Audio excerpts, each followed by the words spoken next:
table show. I think for this round table show, Spencer was right. It was.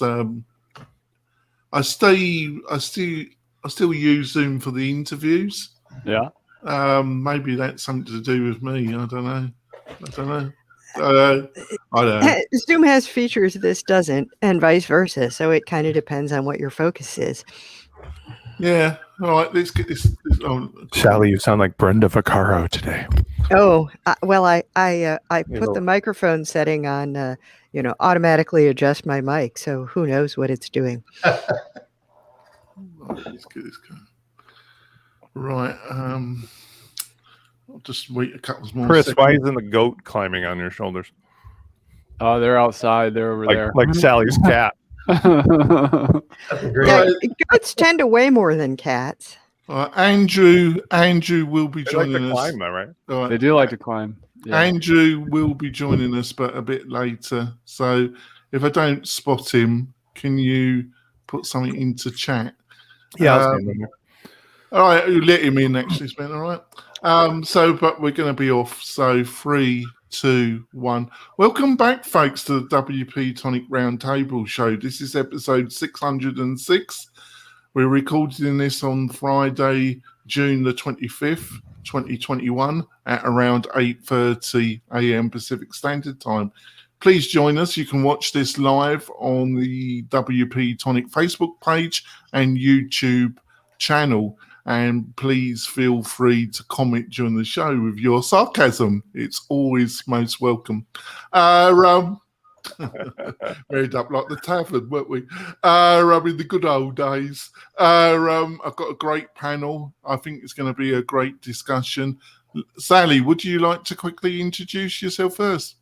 Certainly. I'm Sally Getch, rhymes with sketch. I'm only here because they love the cat. No, that's not true. Well, kind of true, but kind of. Got Uncle Spencer, the evil genius. Spencer, I'm going to borrow from Sally.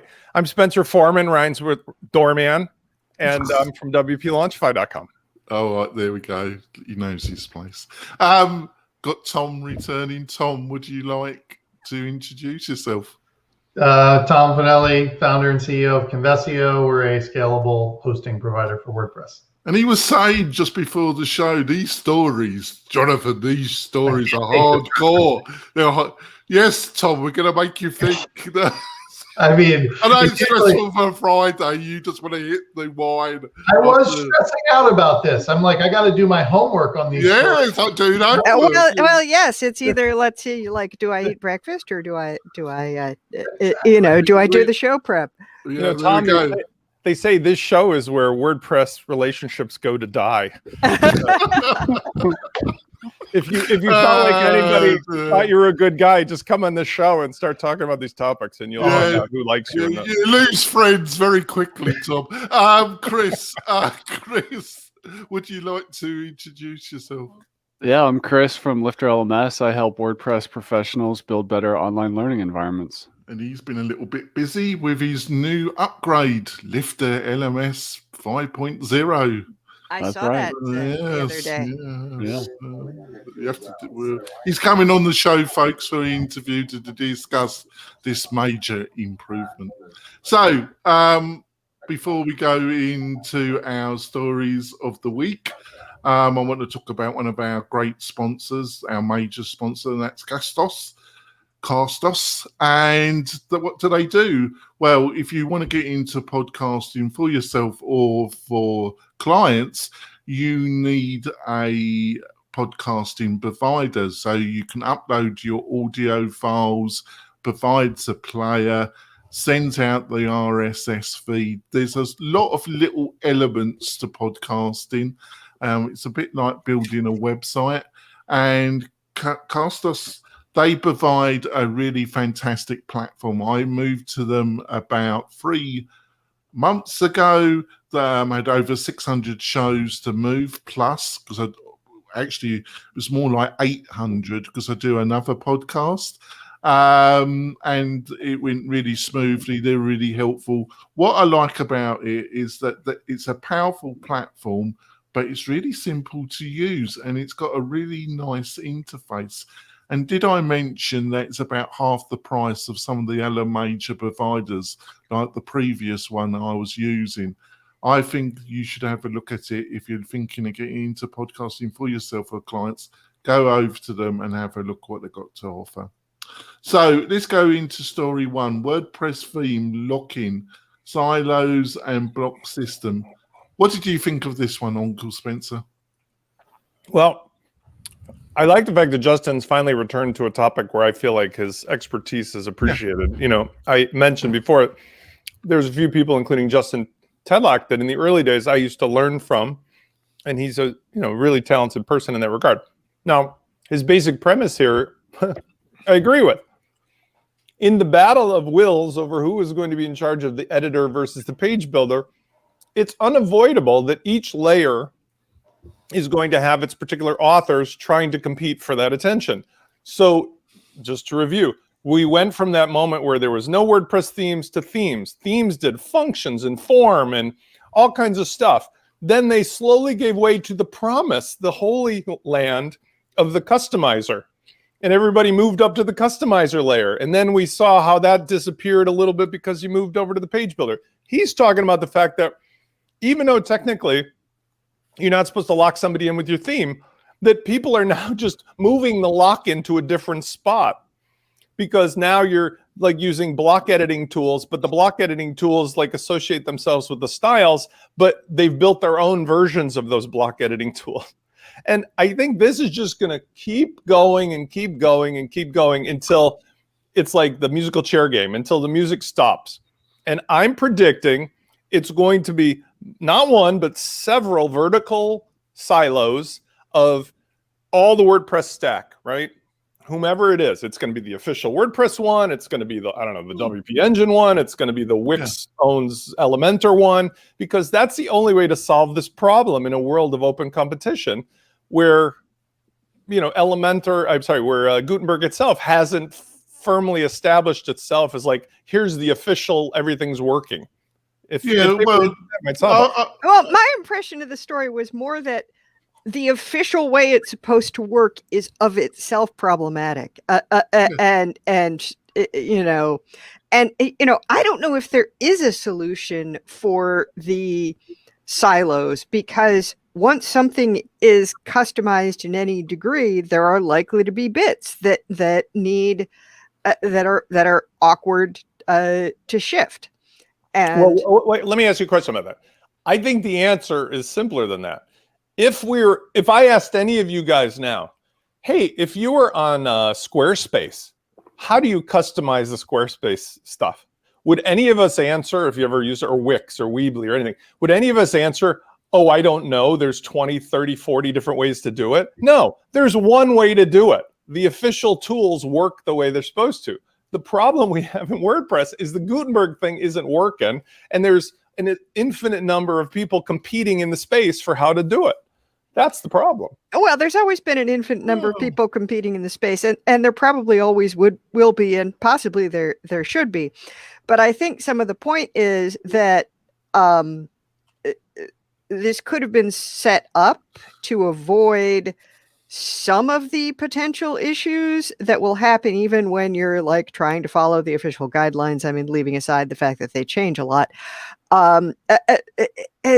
In terms of, well, if you're going to create a pattern, what is locked in? Is there a standard of, are your colors going to disappear? If you set them in the blocks. Yeah, can I just say that based on my experience, even if you haven't got a theme that's using a lot of short codes, that even if you got one of the better themes, if it's not part of a framework like StudioPress, the idea that you just one click and you install another theme is a little bit misleading. Right, like Divi. It's a little bit.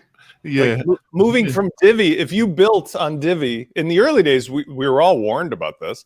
Build all your content on Divi in the page editor from Divi, and then you wake up a couple years later like a hangover from a fraternity, and you realize I can't put anything else in unless I go into every single post that I ever made and decode out all the content.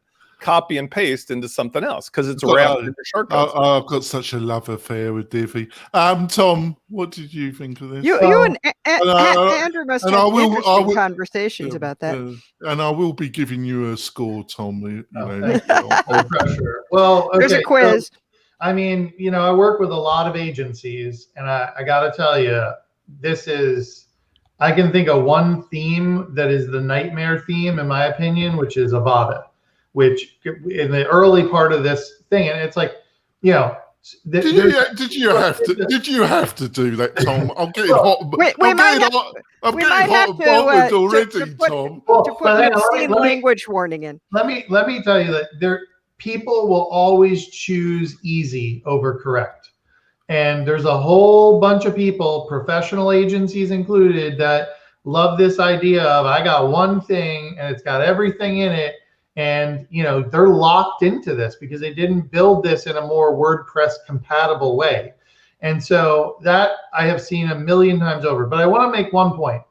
Spencer said something on the last show, and he's brought it up again, which was this concept of forking WordPress into different things. And I got to tell you, Spencer, that's one of the most intriguing concepts that I've heard people talk about, because I think in my mind, the opposite of that, it's the power of the centralization of WordPress. But when you sort of presented that notion of you think the world is going to be everyone having their own type of version of WordPress, that was a really interesting and thought-provoking concept. So what do you think, Tom, of this? You got these separate large hosting providers buying plugins here, plugins there, and they're offered the free version, and the premium version is still offered. But don't you think at some stage they're going to offer a kind of premium plus, or they offer the free plugin, but if you want the extra functionality, you also got to get the hosting from them? Aren't they inevitably going to do that? Yeah, I don't know. No. I mean, well, I just you can't ask him to give away the trade secret. No, I'm there. There's no secrets here. I mean, the only reason that I think a hosting provider buys a plugin is to acquire customers.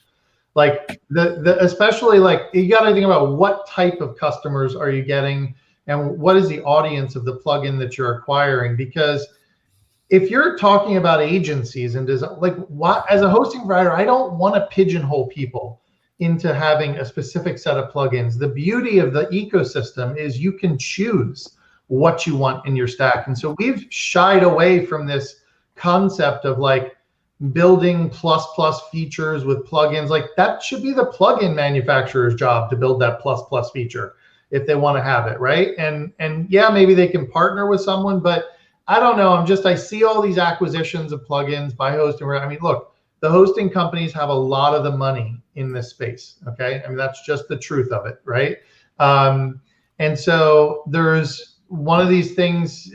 I think they're trying to acquire and consolidate customers. And for the people who want it easy and they don't have an opinion of what plugin to use, they're like, oh yeah, we give you a WooCommerce, metrics and analytics package with your e-commerce platform. And they're trying to differentiate off of that.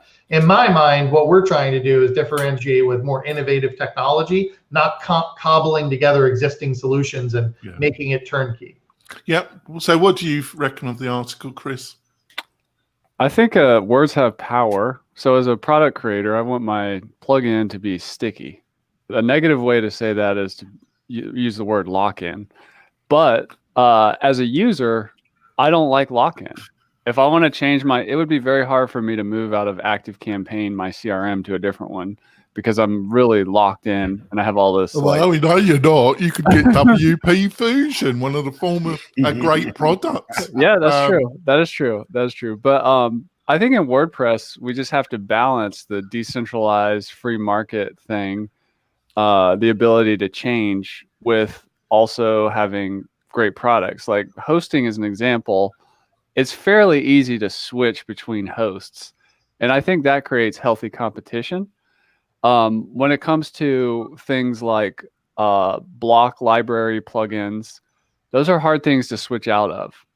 So like in the ethos of WordPress, I mean, I would welcome somebody to build a LMS migrator plugin, because I'm okay with that open market competition. I'm okay with that as a product creator, but I know that I would prefer my product to be sticky, but I'm okay with competing. And I think that's the challenge here. Like the example with Divi and all the short codes all over the place. Sometimes it's a limitation of the technology at the time. I call it dividitis. Yeah. It may be a technology limitation. It may not be the product creator's fault that it creates all this like technical debt. Other things have low switching costs. So it all just depends. But I think it's an exciting time. The problem is non-designers picking up tools. The tools need to protect non-designers from themselves. So you can kind of end up with like all this like schizophrenic design. There's just too many layers of abstraction. Never. Yeah. No. I've got Andrew joined us. It was a little bit late, but thank you for joining us, Andrew. So what did you think of story 1? Well, I'm similar. You know, I'm a Divi user. Oh, well, bless your little heart. And I am a Divi user. I'm a Divi advocate. Yeah. I love Divi. It's great. And I use all the other builders as well. But Divi is, as I say, 45 minutes, you can build a website. If you're locked into that, then so what, you know? And Divi are working on not doing short codes. So they will be HTML based in a year's time or something, or maybe even 2. But it only took longer than Gutenberg. Shush. The point is what Chris makes a very valid point. If people want you to actually be locked in, that's the whole point of phone contracts. 18 months, you can't move. TV contracts, 18 months, you can't move. Theme developers, Lifter LMS and plugin developers and other LMS systems, they want you to be locked in. And I don't see why you shouldn't be locked in, because if the product is good enough, you're going to be locked in. You're going to say, right, well, why would I need to move? And there might be a shiny thing over. That's assuming the product continues to exist. Well, exactly. But if you're, you know, if you've got to trust the plugin makers and the theme makers and the whatevers to say that will exist. And the whole point about, you know, I got in the last bit of Tom's comment of hosting providers buying stuff. Well, they bought Elegant Marketplace. A hosting provider bought Elegant Marketplace to, you know, 100,000 customers, nice database, nice plugins on there, whatever. It's to tie people in. It's to get people to continually use your product. It's stickiness. That's what we're all aiming for, is getting stickiness and for the longevity. And if the plugin stops existing, and again, I can comment on this because some plugins I acquired last month, they were just not being redeveloped. They were just not being developed.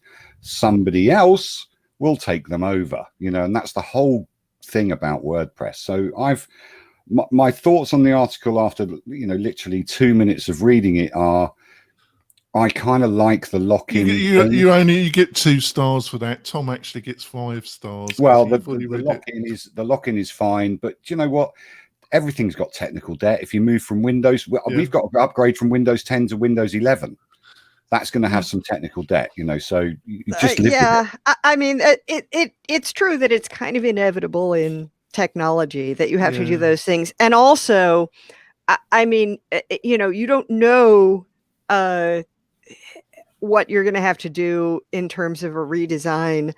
You know, I mean, usually people don't like, you know, change themes every week for the variety in a way that I think people expected. But, you know, if you're dealing with a corporation, like they may decide to move to an entirely different content management system or builder or platform or whatever.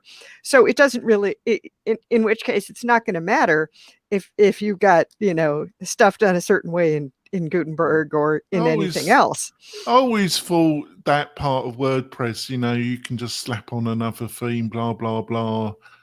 It was always, I wouldn't say a lie, but it was slightly misleading. It's A, aspirational, and B, tied to the origin of WordPress as a blogging tool, because if all you're doing is writing mainly text blog posts, then there's just not that much that can be messed up. Yeah, that's true. Let's go on to story 2. Unfortunately, Morton was going to join us, and he's always welcome. But unfortunately, at the last minute, he got called in by his boss at LinkedIn Education. But he wrote a great article, Ban Facial Recognition.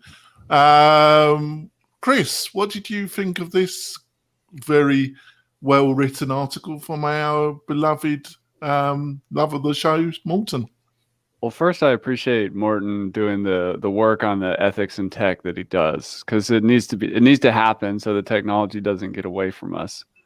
When it comes to facial recognition, I think the technology is not the problem. It's more the permission and the privacy issues. So if somebody cards you and asks you for your ID, whether it's a cop or at a grocery store, can I see some ID? There's a opportunity for you to consent to handing over your personal information. And you don't actually, in America, you don't actually have to do it, do you? True.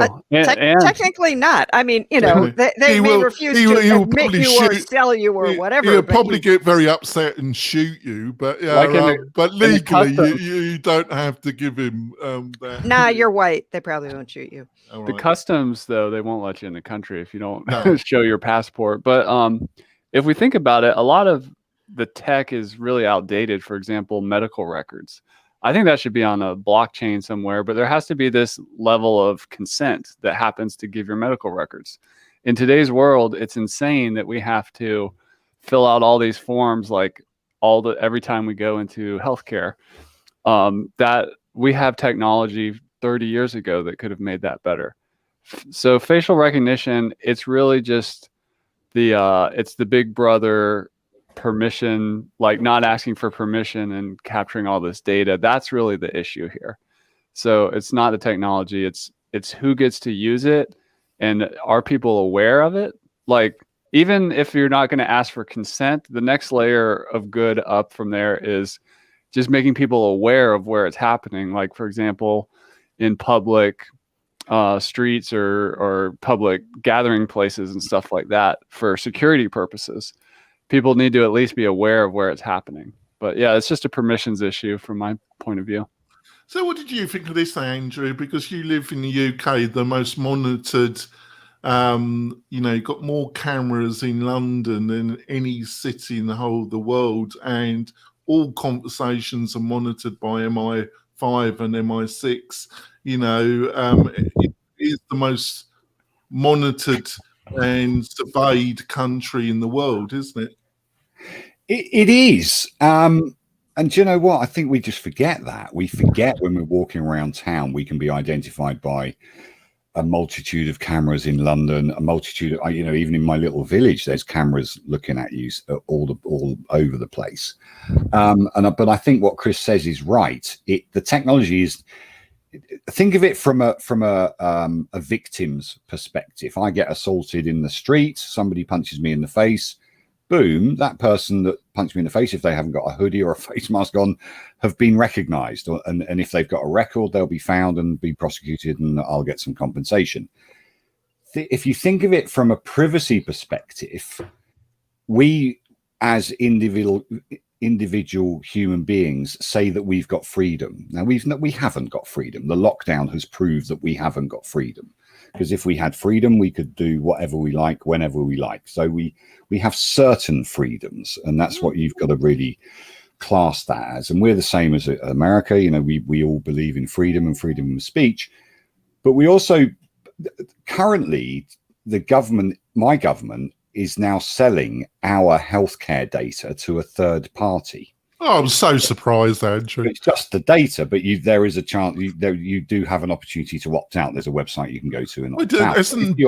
Hasn't Boris told you that he's already selling the whole country? Mate, to we're in Saudi Big Brother. Arabia? We're in Big Brother already. Don't worry about it. But the point is that it is about privacy. It's about options, and it's about choosing whether or not you become part of this massive database.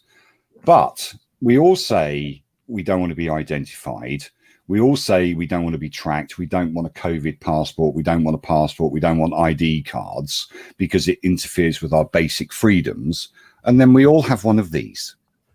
Yeah, We're idiots. Well, right? well, yes, We're this idiots. is what I Everybody- point out to everybody the people knows. who think that if you get vaccinated, they're putting a chip in your arm, and like the chip manufacturers only wish. But like, who needs Everybody knows to? where I am. I have the phone everywhere. they know every. They're obviously, it's they on can all the find me any time. place anyway. Most Yeah, people well, don't. What makes Minority me Report was basically pre-crime, right?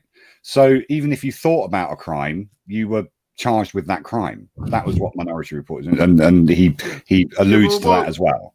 But we are being targeted every single day by advertising. We know Netflix knows what films we watch. They know what adverts what kind of demographic we are. Facebook knows what we're doing on Facebook. Twitter knows what we're doing on Twitter, and all this kind of thing. And we have been demographed from day dot. And actually, who started it in the UK and who started it globally was Tesco with their reward card. That was a data grab. I knew Tesco was the for our North American Tesco is a supermarket in the UK. I always knew that Tesco Used was to shop there often, but I don't recollect they had a reward card. Yeah, they were the first ones with DNB&B, the database people, based up the road from me and now sold.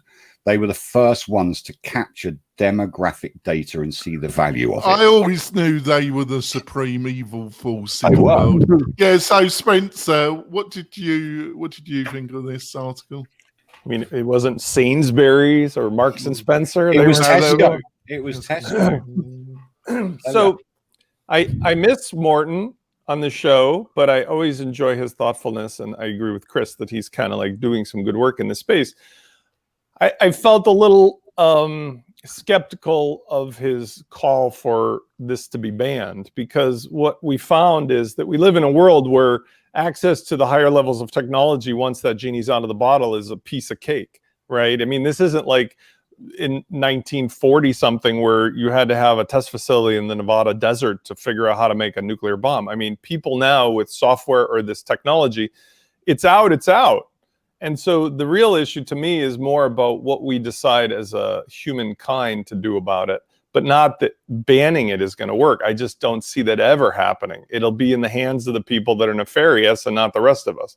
So, and to Andrew's point as well, which, by the way, is there an MI5 and a 5.0, 5.2, 5.6, and then a 6? Like, how many MIs are there? Well, 5. Are they 5.0 beta?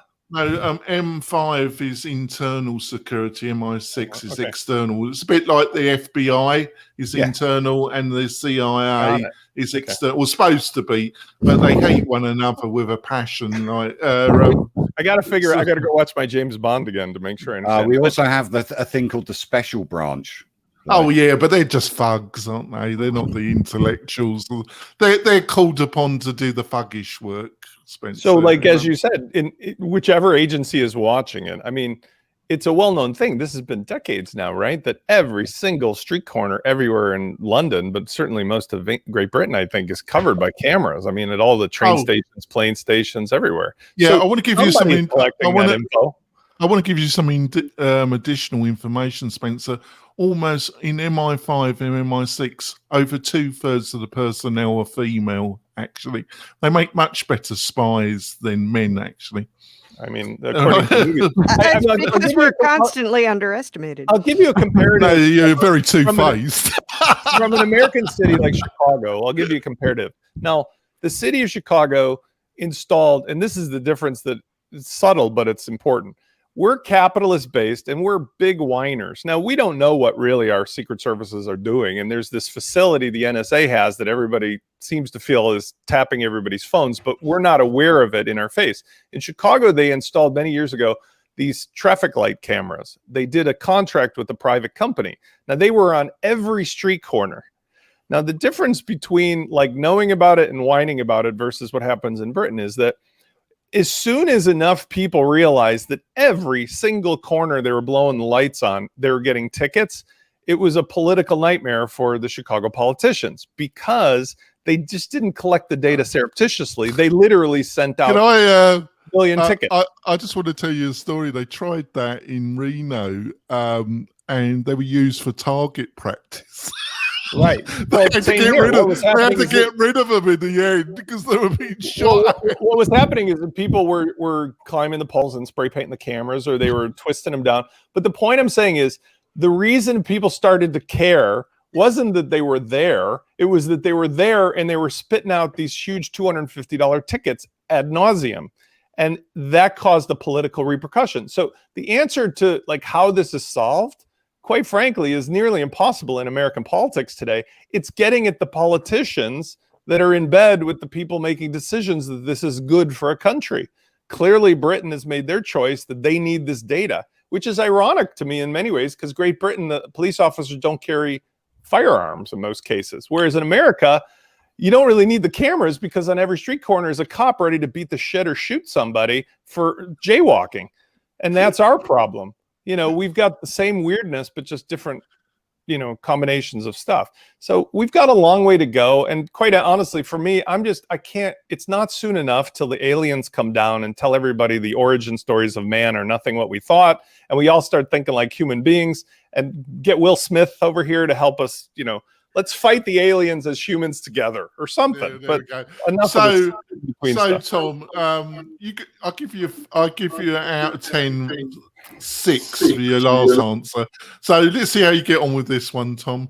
What do you think of it? I agree with the panel, Tom, that you can't put the genie back, but don't we need some really clear laws around privacy in America, really? I don't know about the law. Yeah, sure. Okay. But let me back up. I have always long been of the mindset that privacy and security is a complete illusion.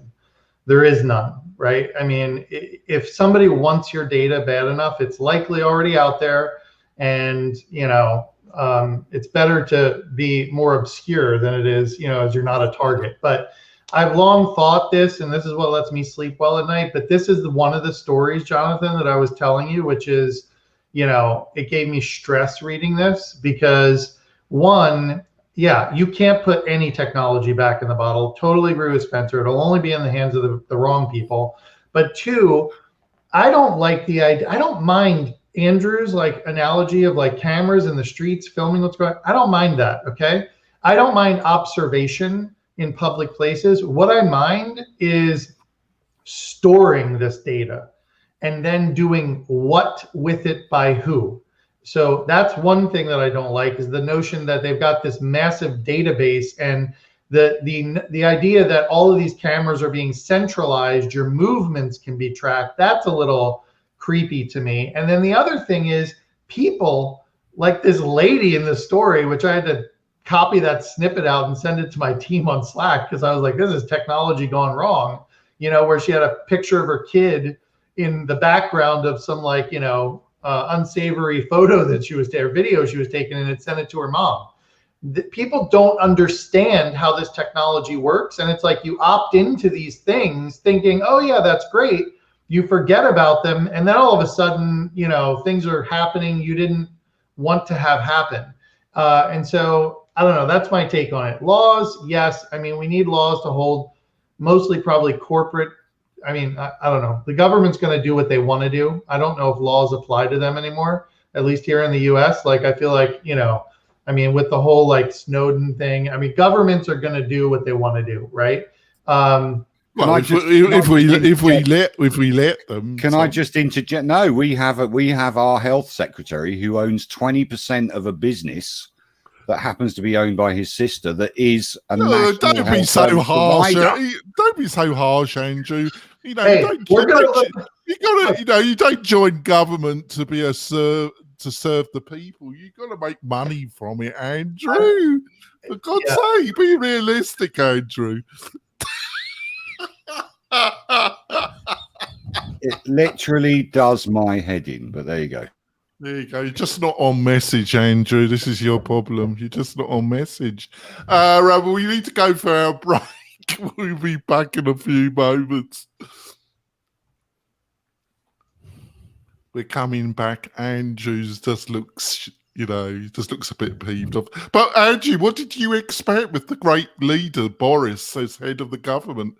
How did you think this was all going to go, Andrew? Exactly the way it's gone, because he was London mayor for 6 years and I had to deal with that. Much quicker than most people, but I thought it wouldn't take long for him to balls it. Our government is so corrupt, it's beyond belief. But I mean, you guys realize that when they've studied politicians, that the personality necessary to succeed at getting elected is the exact opposite personality of the type of people you want to solve your problems. I mean, yes, exactly. I mean, this Obama talked about it in his book, and I'm not saying he was perfect, but at least he was honest enough. That's one way. He was. I would say he was a total scumbag and liar. But he was at least he was honest enough to explain, like when he went from the local to the state to the whatever national. He explained that the people at the international level of politics were frighteningly incompetent, like the same people he knew at the local, neighborhood level in Chicago. I mean, that's what he's talking about, and that's what we're all basically electing again and again and again. Yeah, right. Maybe we need the robots to be our leaders. And this guy. Well, the robots will only duplicate the problem because technology is created by people. Yeah, this go to a nicer subject, which would not stress out Tom so much. Let's go to just how niche is headless WordPress. This comes from CES Tricks. Chris Goyer, just a great article. So, Spencer, what did you think of this piece? I love Chris Goyer and CSS Tricks. Always have, always will. And this is a really good. I felt like I was listening to myself write this article, because he's basically saying it's a really neat parlor trick. It's awesome. And there's all these complications involved in having to do this. And if anybody doesn't know what he's talking about, it's headless WordPress is where you separate your mind from the front end display of the content versus the back end of WordPress, because there's a powerful back end. And now with some things like Gatsby and other software, people have been experimenting, all the geeks, of, look, I can have this cool jQuery JavaScript front end that has nothing to do with themes and plugins and all the rest, but I can use the back end of the REST API to do my magic. But he says, in a practical sense, and this relates to our earlier story about the battle of the page builders and so forth, like, who the F cares? Because in the real world where the rubber hits the road, not everybody is a geek sitting there with using Grunt and all the latest Node.js stuff. The real people using this are like your end user client who can barely keep up with the Gutenberg page editor. When Avada supports headless with one click, we'll all have it. Right.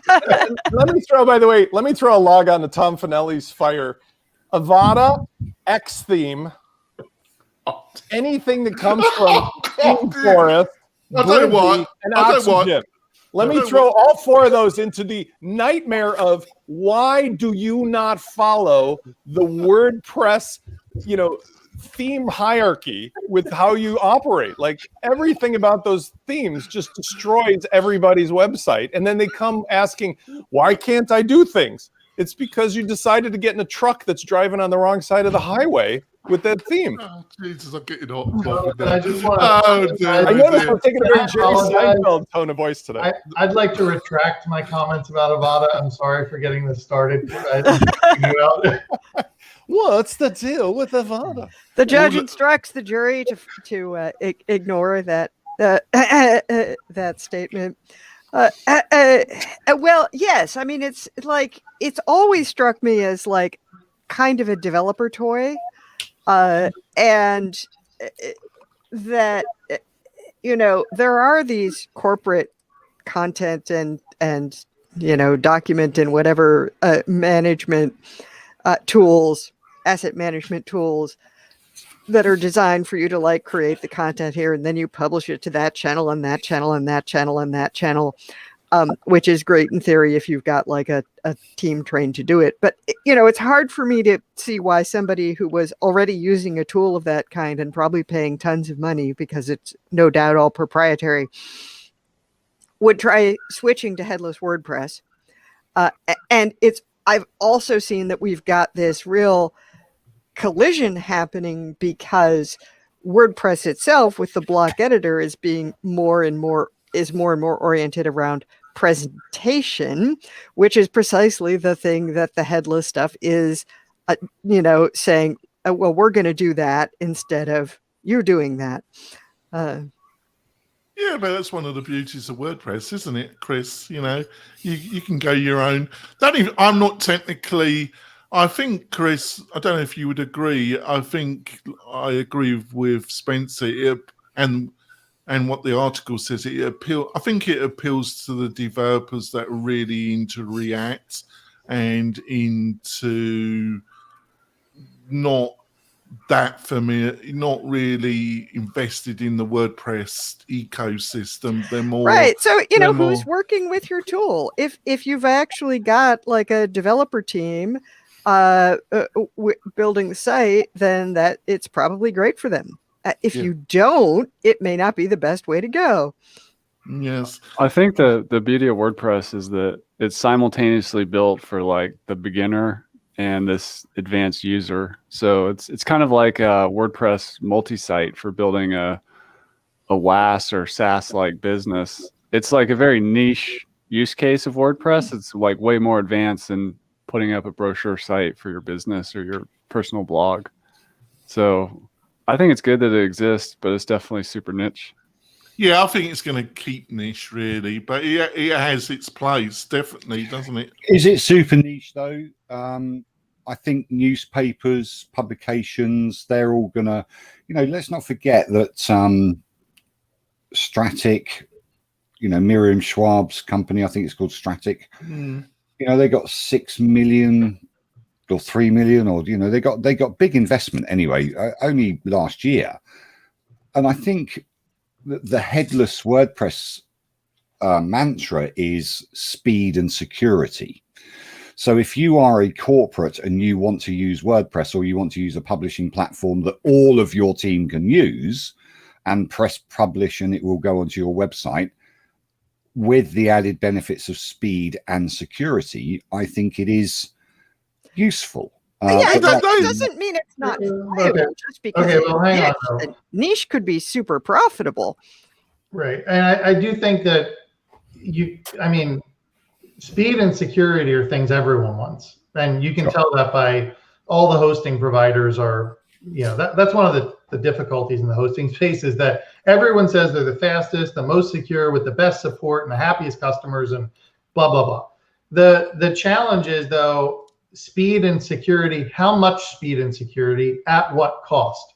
One of the things I love about developers is they're always talking about trade-offs, right? Because there's no decision in and of itself that doesn't have some degree of trade-off on it. And so, the challenge with this headless stuff, and I've always been the advocate of it, that it is a very niche thing. But I'm going to play devil's advocate today after I play my regular position. My regular position is that it is something that for a site that needs the specific type of issues, like, for instance, in my world, we're trying to tackle scaling of WordPress, right? If you have a mostly static site that needs to deal with like a lot of different scaling and surges in customers, it might be very well worth it for you to invest in figuring out and implementing decoupled or headless WordPress. But and I do think that the notion of this is probably a correct idea, all right? But there are a lot of WooCommerce membership sites and database-driven websites out there they'll never be able to go WordPress or decoupled. And so you have to be able to figure out, like, what is the solution then? That's where my company comes in. But I want to fast forward. I think maybe in like 10 to 20 years, maybe everything will be decoupled. Maybe I've always been the mindset of this is like, completely niche and it's not for everyone. And that's the case right now. But in the future, I think like we're working on doing ways of using decoupled technology where it doesn't require you to re-engineer your site, which is something that's sort of like this. If someone could figure that out, it would be magical.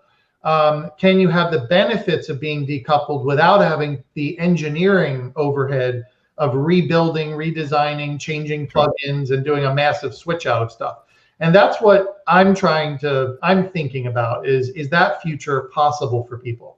Yeah, but Tom and Andrew, you're forgetting. There's one thing you're forgetting. If you want to solve all your security problems on WordPress, all you have to do is install Jetpack. You know. Idiot. You know, I thought we just got past all the name dropping. And you complained about Tom using bad words. But the great leader, it's the driving force behind WordPress. It's like the value of WordPress. Don't you know? Aren't you on message, Tom and Andrew? I had to sit through a conference when he actually said that to the audience. It's the driving force of WordPress. All right, there we go. Yes, the driving the developers up the wall force of WordPress. Well, you're not on message either, Sally. So there we go. I never am, and I'm just not important enough for anybody to care. I can really see why this show ends friendships and brings out the worst in people. I mean, it's becoming very clear now. You don't have to even say anything. I don't have any friends. It's just guilt by association here, so you're already in too deep. So. Just write everybody a letter saying it's been nice. We don't have any problems in WordPress where the guy that runs it actually thinks Jetpack actually is the driving force of the We've got no problems at all. But never mind. On to the next story. Oh God, yeah. My favorite company and CEO. Document culture of Amazon. So, Chris, what did you think of this one? I think Amazon actually has a lot of great business principles. Like I like. You are kidding. Hold on. Like I like how they have that thing at a meeting where there's an empty chair to represent the customer. I think that's like a cool thing. I think it represents their total lack of any morals or efficacy. I don't know. I think there's Amazon is a tale of two stories. Like there's a lot of great stuff, and then it can be seen as like this evil empire. So, but if we're just taking the positive glasses on, I think that running meetings, a lot of companies just don't do well at all. But the way they do it and how like the writing clarifies the thinking, people have time to read and then get into it. I think it's a super cool way to be more efficient with meetings because so much a meeting is a tool. People that say that they hate meetings, whether they're the boss or the people attending the meeting or the team that's collaborating, they hate them because they don't know how to run them. And they're not using one of the most effective tools in management and running a company. So this idea of clarifying the thinking without people having to do homework and then just get into the document, I think it's a really cool idea. I agree with you on that. But whatever happened to an agenda? We whenever we had a meeting, a physical, and I was one of the guys. We really have to have this meeting. But if we had an agenda and you have a chairman of the meeting, doesn't matter who it can be, anybody, but they then run on the agenda. Like this show sometimes goes off track and the host sometimes brings us back, depends. But I mean, he's more guilty of putting it off track than anyone else. But if you have a proper agenda, then meetings can be I love you as well, Andrew. They can be productive without people interrupting. But the point is that this is just another agenda. It's just another way of using agenda. Amazon are, whether you love them or loathe them, listen, we didn't have AWS, we wouldn't have Netflix, we wouldn't have BBC, we wouldn't have the Telegraph, we wouldn't have everything that's going around. People are paying them hundreds of millions of dollars a month for AWS to stream in TV programs for us to watch in lockdown and to host websites that we think are necessary. But the one thing that I got from the article is why did you have to do this? Because it's existed for eons in the whole, like my going back to my point of Just do an agenda. What's wrong with having an agenda and sticking to it? You know, come on, get a grip. You don't have to write a whole article. This is how brilliant AWS are about, you know, letting us read the documentation together. That's a massive waste of time. And if people don't read the documentation, they work for you and they aren't up to speed on what is going to be discussed in the meeting, see ya. It's a bit like you're not committed to this business. You know, bit, I don't want you because you're not committed to this business. So it's a great, meetings are a great way to get rid of the chafe. It's a bit like not reading the articles and coming on this. You can do it, but I will take the piss out of you. I've read it. I've got my phone. I know you have, but if you want to come on this, you can do that. But I will take the right to take the piss out of you consistently. No, but obviously, you know, that's me. But so Tom, what did you think of this article? Well, I've actually been familiar with this before, and I've actually talked to people at Amazon who love this. I don't think I've ever met anyone who didn't like this approach. It just seems like, as someone who's probably more comfortable communicating verbally, it feels like there is a bit of like overhead that is required. But I think here's the thing. I think that when you're doing technical things, and details and documentation are extremely important, and they can get easily missed in a meeting, because I have been in several meetings where details don't get picked up on, and people are like, oh, that was mentioned in that meeting, and having a document really helps clarify that stuff. And I absolutely agree. People don't read emails, they skim things. And so I like the idea of having somebody who's going to propose something or calling a meeting, collect their thoughts on a technical topic, and force people almost to read that, because in the flow of life with all the distractions, you can't do that stuff very well. I really disagree with you, Tom. You know, if I'm an adult and I get called to the meeting and I have to bloody sit there and he's reading out the bloody document, I just tell the bloke, don't take the piss out of me. I've read it. You know, if I'm going to go to a meeting and I am dumb enough not to read the bloody supporting documentation, that's down to me, because I'm going to, you know, I should be cut up in flames and look like the bloody pillock, which I am, you know. Okay, but the flip side of that is I don't like this for communicating big ideas of vision. Okay. And so I think that needs to be done verbally, because I think that you can rally emotional support. You can communicate, you can read people's faces, see they have, you know, there's an opportunity in person to communicate like that. And a document is just, to me, like not going to impart the same passion that a person explaining a concept or vision to a team would do. Yeah, I think the other thing is, I think, especially if they come from the legal background, they have a tendency to write.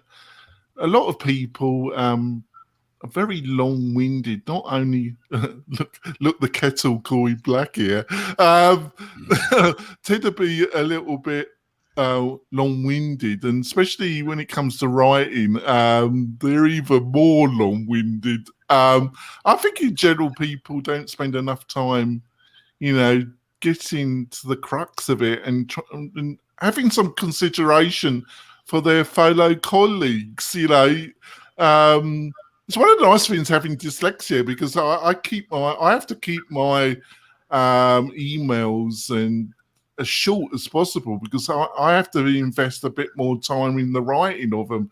So I try and keep everything as short as possible. And if it gets to a certain level, it's better to have a quick Zoom than some godforsaken long-winded email. What do you reckon, Spencer? Well, I'm coming from right field on this, because as an entrepreneur, if I have to sit through a meeting of multiple people, other than, you know, some kind of web-related performance or webinar, it's all over for me. I mean, it's nap time. I don't know how people do this, but we have a couple enterprise clients, and my probably way more capable than I protege Luke is who sits through those meetings. Like one client in particular. You do that to him, do you? You make No, him he feel that. actually elects. Have you got no compassion? Let me put it like this: we have one client in particular who their setup is not organized like a typical corporation, so they can't decide what time of day it is without having a 12-person meeting for an hour. And so in doing that, I feel like my life is slipping away drip by drip. So it was hard for me essentially to relate to this article, other than I do agree with the comment of, to deal with it, you send an employee to that. Well, he's chosen that because he does that well. Otherwise, I don't know how you live with. Otherwise, I would be like the guy on that old movie Network where I said, "I'm mad as hell and I'm not going to take it anymore," and that would be the end of the client or me or something. But I will say this: Andrew's comment about why not just have an agenda sort of makes more sense to me. I can't find a more condescending recommendation than to say, "Okay, kids, here's the document. Everybody quietly read to yourself, and then we'll all talk about it." I mean, that's like kindergarten. Who the F wants to do that in a corporate setting? I'll just tell the Everybody, Tom made a good point. If it's a technical document, Tom's point is valid. You know, I'm not afraid of walking back on my views. I agree. General meetings need an agenda, and three agendas, right? 10-minute meetings max. I have a max 10-minute meeting a week.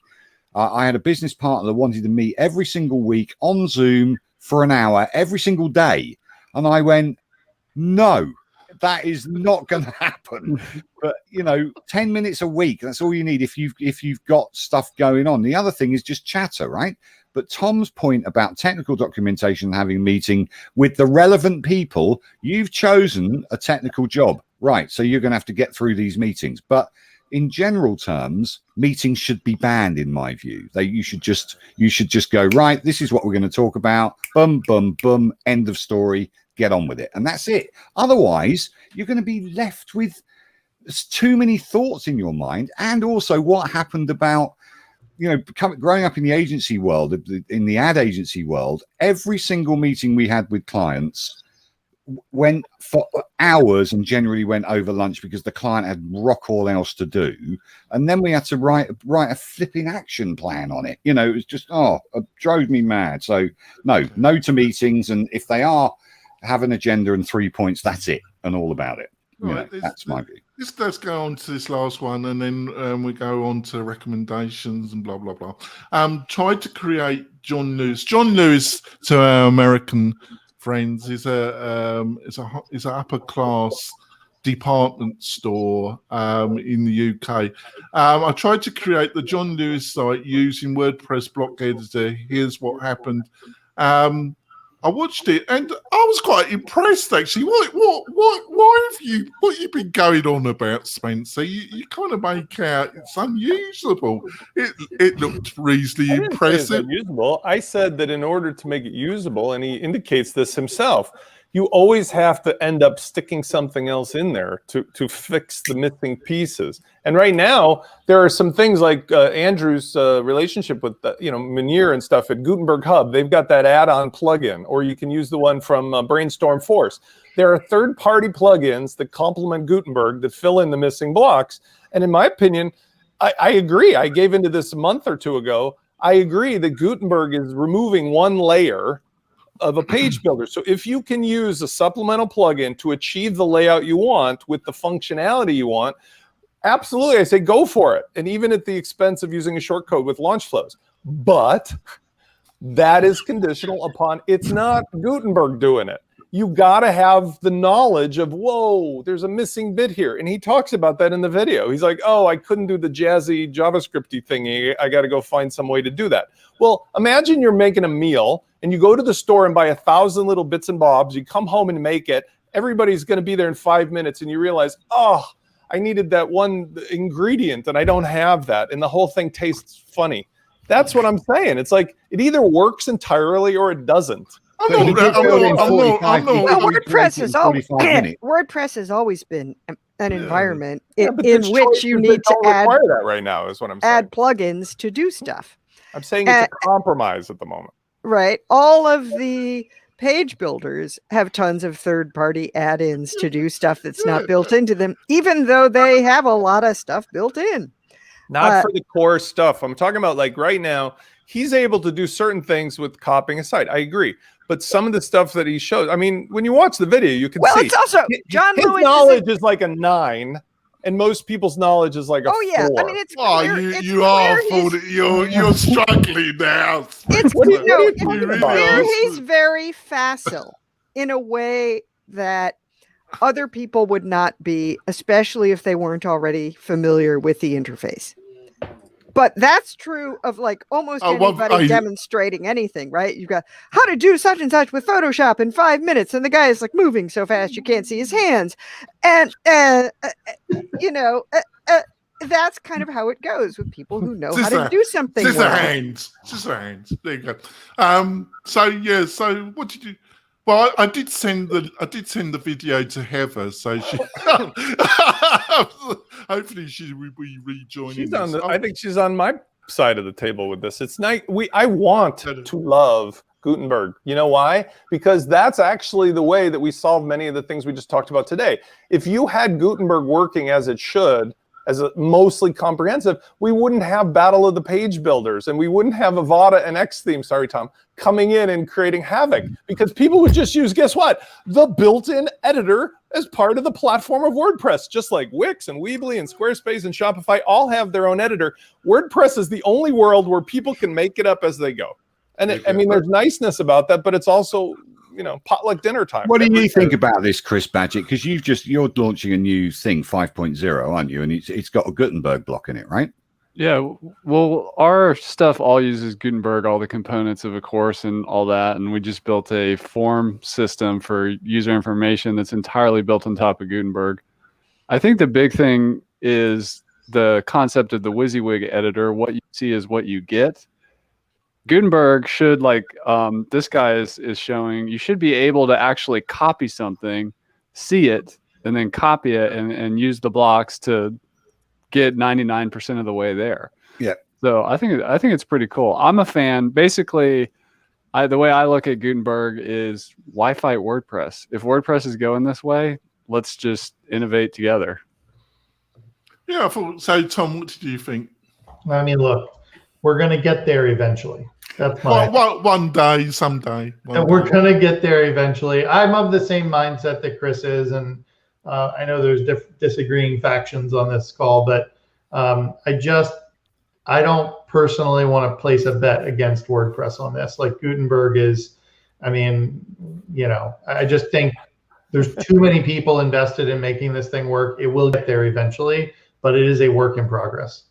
So tactful. Hey, I will tell you though. I have been seeing a trend though. I will tell you on the performance and speed side. I have been really surprised that I don't want to say this to I don't want to get in a battle of which page builder is the fastest, but I am seeing a trend in more Gutenberg sites out of the box being much faster than out of the box. Like people are accidentally building who's highly optimized. Yeah, my only I wouldn't say slight criticism of your statement there, because I do understand where you're coming from, Tom, but I also think it's slightly a little bit of propaganda from certain forces, because it's like any of these scenarios. There's a particular other web provider, and I interviewed the CEO of that particular web, where they're selling speed, and they spin up,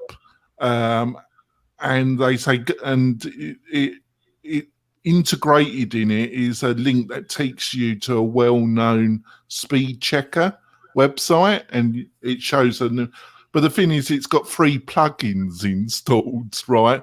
Where on my site, which is a rather large website, I've got almost 90 bloody plugins installed. The average website that we're maintaining, when they come to us, they've got almost 50 to 60 plugins installed.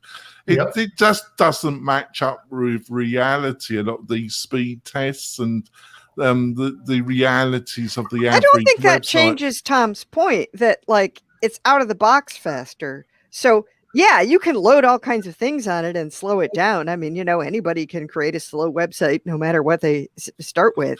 But I've made a career from it, Sally.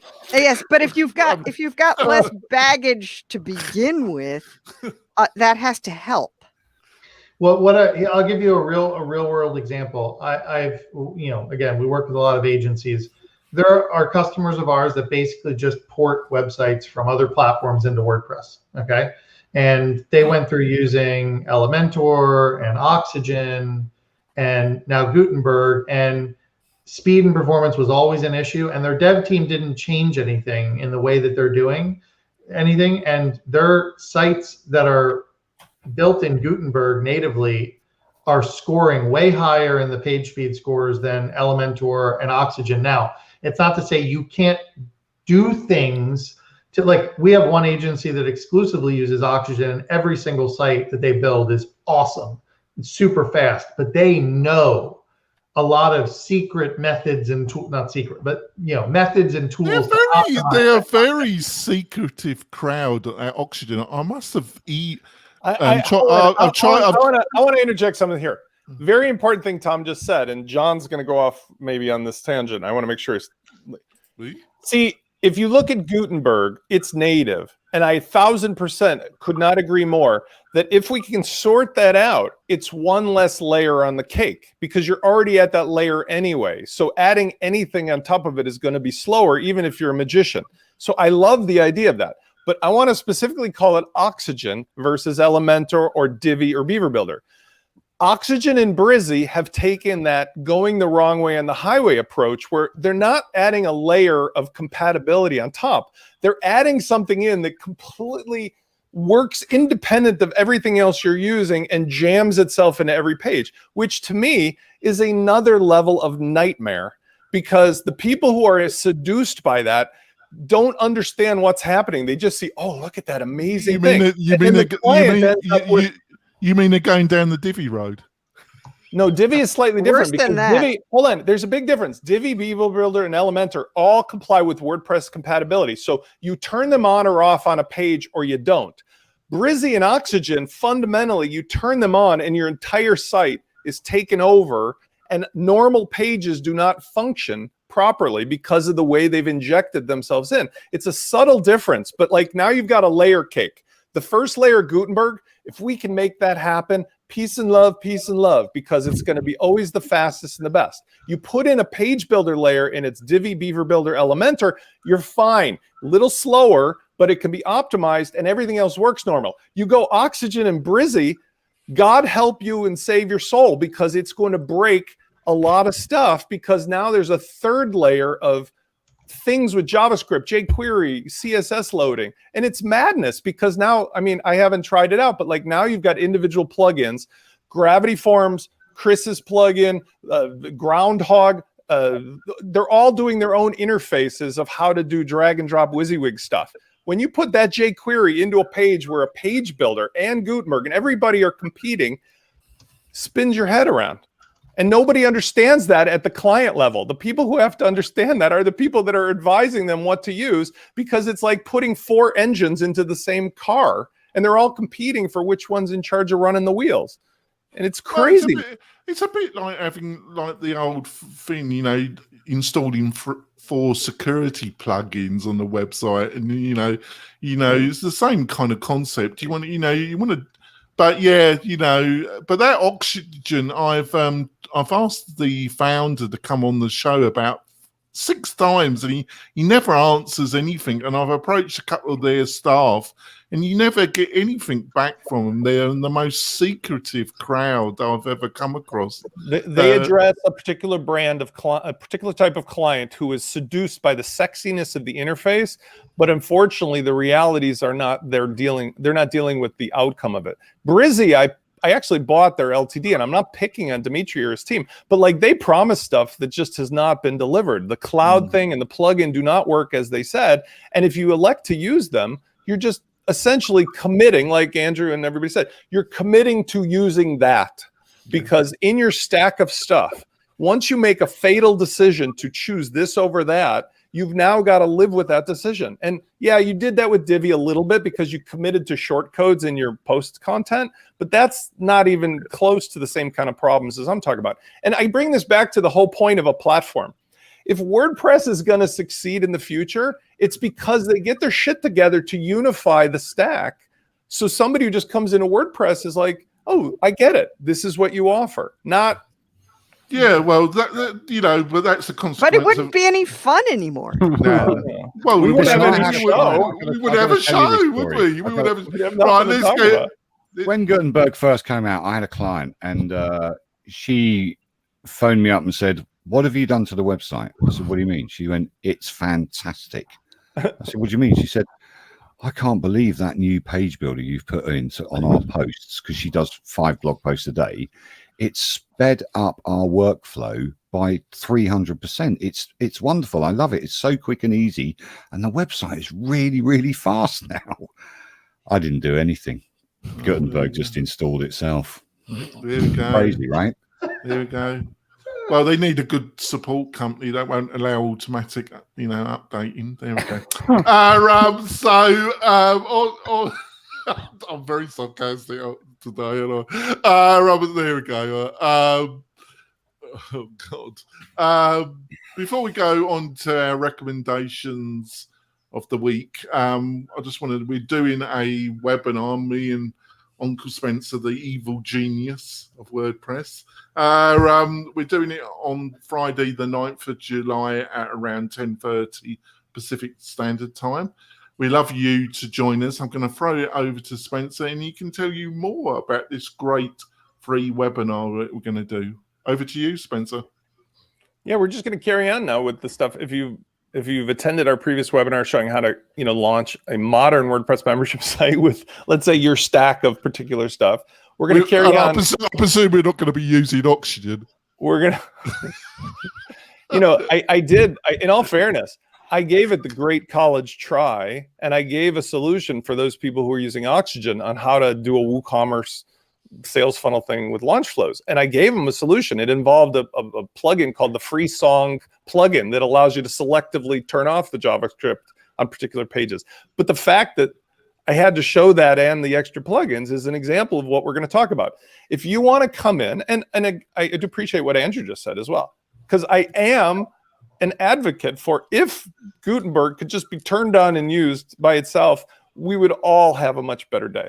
So we're going to show with your default editor or maybe some of the page builders how to do practical examples of things in the real world that involve, here's a typical website scenario with marketing automation, with sales funnels and so forth. And then I'll give some examples, in a very light way of how you can use this versus that theme or this versus that plugin to complement it.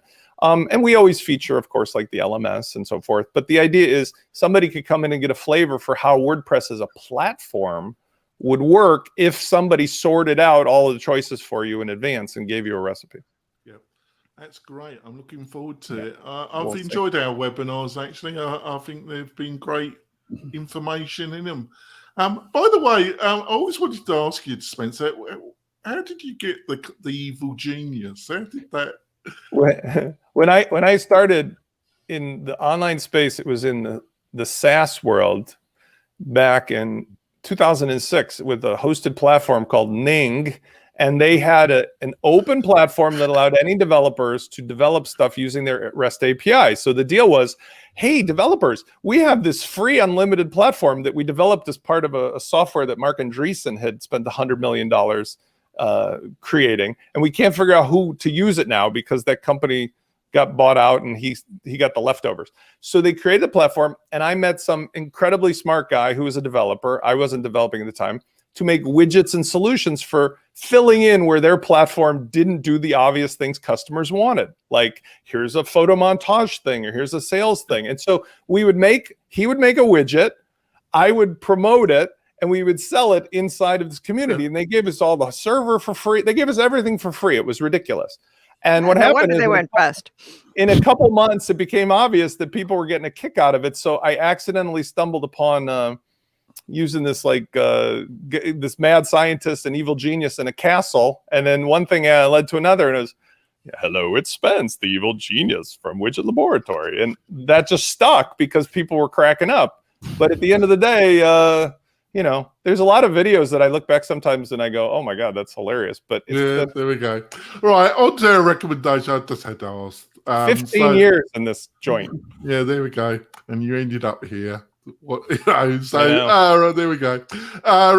My recommendation is a newsletter, Master WP. I nick their stories regularly for this show, actually, and it's one of the. I think it's the best WordPress. It's very well done. Yeah, they normally got some good stuff in it, haven't they? So I always give it a read. Like I say, it's the tavern, and I nick some stories, and also the panel when they can be bothered. They also give me stories as well. But if that's more like when I'm conscious enough to read things and drop them in. You've been very supportive, Sandy. You know, your support of this show is much appreciated. So if you're into the WordPress community, I highly recommend that you sign up, and I have the link in the show. Oh, somebody wants somebody. Yes, that means we must be running over. Yes, we are. Let's wrap this up quick. I'll choose Spencer. Spencer, got a recommendation that you want to share with us? Hold on. I had one here. Pass on me for a second because I have to just get the link. Oh, right. Chris. I got it. Sorry about that. I got it right here. So I'm gonna recommend this that I've been blabbing on about, which is Editor Plus, which is the plugin that comes from the Gutenberg Hub guys that Andrew knows, Munir and so forth. Editor Plus is what allows somebody to get the kind of experience that I think you'd want out of Gutenberg, with being able to modify and edit and save and, you know, put together blocks of stuff that work more like a page builder would. So that one plugin alone, to me, and there's similar ones, gives you the kind of experience that would, you could probably just work off of Gutenberg today.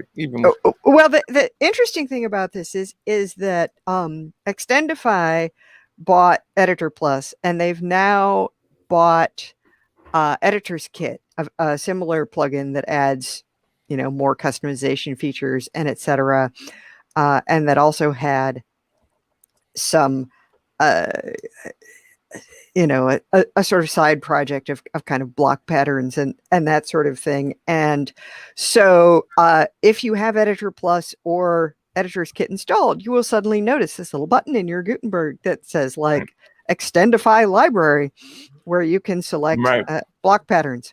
I see they added it's by Extendify, but I mean, I actually use this. I'm not saying this is the absolute only way to do it, but when you put this in, all of a sudden you have like this really amazing capability of like tweaking and modifying and getting some controls over the blocks so that you can just essentially build a few basic components. By the way, just in fairness, I was talking to Luke and we were joking because we build all of our own content. And it turns out that even in Elementor, between the two of us, we usually use maybe 3 or 4 widgets, and that's it. Like 99% of what we do is 3 or 4 widgets. So I don't feel like anybody needs the world of stuff, but you definitely need the metaphor of being able to properly drag stuff, save it, reuse it. And that's just where I think watching that video, it was good news that Gutenberg is coming on.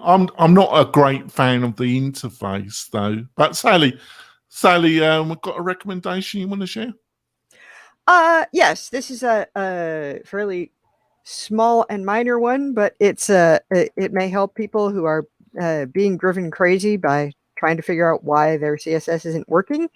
It is a CSS specificity calculator, so that if you are being confounded by some aspect of the cascade, that would never happen. Yes, as one often is, it will tell you about the various different levels of, you know, IDs, classes, elements, and how to target them. So I've dropped the link there into the chat here, and I will put it into Slack. Thanks. So, Chris, have you got anything you want to recommend? I do. All right. I was building a Udemy clone website the other day, and I was combining Lifter with WooCommerce vendors and a bunch of tools to create basically a replica of Udemy.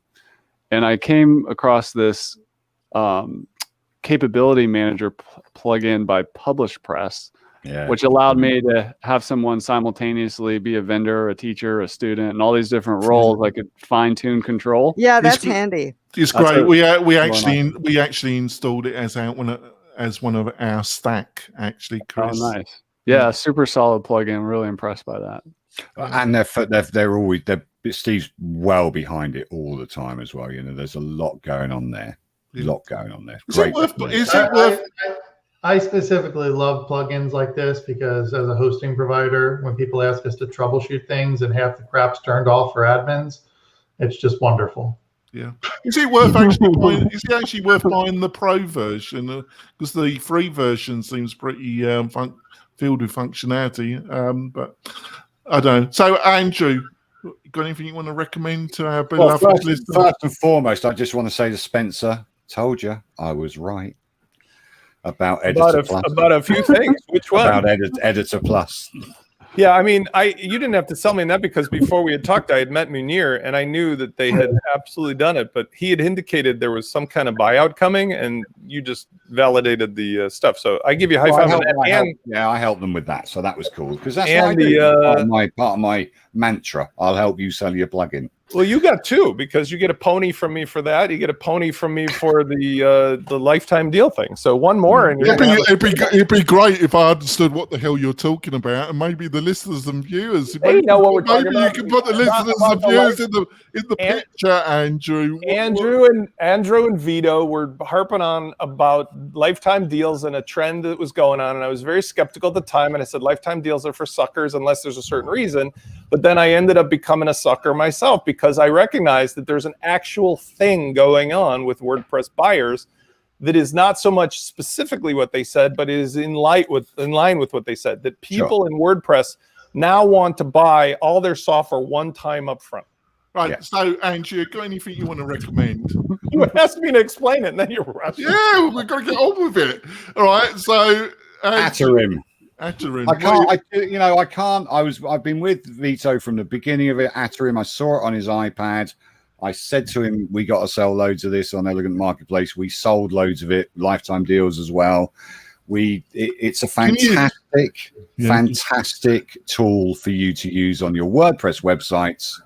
And hopefully that is going to come along. What does it do? What does it do, It is basically a content grabbing situation for your customers. It can be used as a support system, and people can put notes on the page. Just click a mouse, leave a note, upload content, and it really helps you manage your website creation process. It's just awesome. Great. You did a great job. Make sure the link is in Slack, so I'll put it in the show notes. Tom.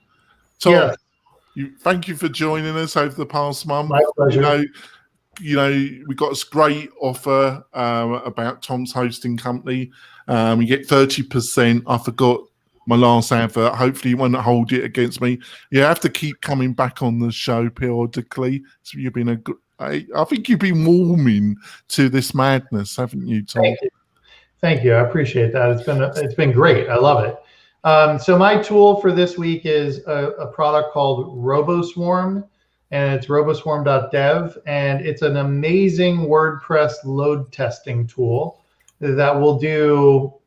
First of all, it's extremely affordable compared to most load testing tools, and it works out of the box with WordPress, so you don't have to write a bunch of complicated scripts. And the thing that makes it really cool and unique is it will do unauthenticated front-end browsing of your site, which is pretty standard fare, but it'll do authenticated browsing, logged in users. So Chris, for people that have logged in LMS people and they want to see like how many users can they get on, it'll do that logged in users, which is great because that breaks caching, as hopefully most people know. And then it also does WooCommerce testing. So you're able to actually make a few changes in your WooCommerce store, like you got to disable credit card processing and things, but it's relatively straightforward, and it does things that would take a lot of sophisticated scripting. It tries to do out of the box. So it's a great product, affordable and easy. Oh yeah, testing. Yes, it's a very good idea if you've got a membership site and you push it out to 10,000 potential students. RoboSwarm? Yes. .dev. Robust. Actually, Chris has actually put it in Slack for me. Very nice of you, Chris. But testing is rather important, isn't it? But tends to be forgotten. Like you do a kind of soft launch and you push it out to your newsletter list, and 5,200 people, 500 people sign up, and the whole website just falls to bits. Well, and just to Jonathan, just one thought on this real quick, and this is a lot of things e-commerce people don't realize is, even if your website doesn't fall to pieces and start going down, if it just gets slower, you're likely going to have less buyers, right? And so if you send out a massive email or you do a sale or a social promotion and you get a bunch of people on your site and it's slow, you might see a dip in your conversion rate. And so that's lost revenue. And so it doesn't mean your site needs to go down, but okay, processing an order might go from like 2 seconds to 30 seconds. And that's going to frustrate people. Get very nervous at that point. Yeah, they They do. do. Right, And they click again, buy again, which is annoying. they do. There we go. So we're going to wrap it up. Sally, what's the best way for people to find out more about you and what you're up to? All right. I am at Sally Getch on Twitter and Instagram, and WP Fangirl in most other places. Spencer, what's the best way for people to find out more about you?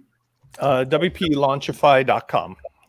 Tom, how do people find out more about you? Convesio.com and LinkedIn, Twitter, or email me at tom@convesio.com. That's great. Chris, how do people find out more about you? You can find me at lifterlms.com. Also have a podcast called LMS Cast, and I'm easy to track down on Twitter. And Chris will be joining us on the WP-Tonic interview show next week to discuss Lifter 5.0, WordPress in general, and I will attempt to get him into trouble. There we go. Andrew, he's not going to have that. Andrew, how can people find out more about you?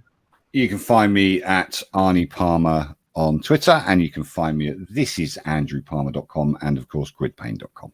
Right. And please, the WP-Tonic tribe, can you do me one favor? Go over to iTunes and give me a review about this show, good, bad, or indifferent. I know it's a pain, but it does really help the show. And I'm in a pissing match with Apple at the present moment. And talk about mindless madness of bureaucracy. That is Apple in one word. And their terrible podcast app, which is the most shittiest app I've ever seen. It's unbelievable. Tell it how it is, Johnny. Tell it how it is, boy. God, whoever developed that app for Apple needs to be taken out and shot tomorrow. So thank you, panel. Thank you, listeners. We'll see you next week. Bye. See you guys. Bye.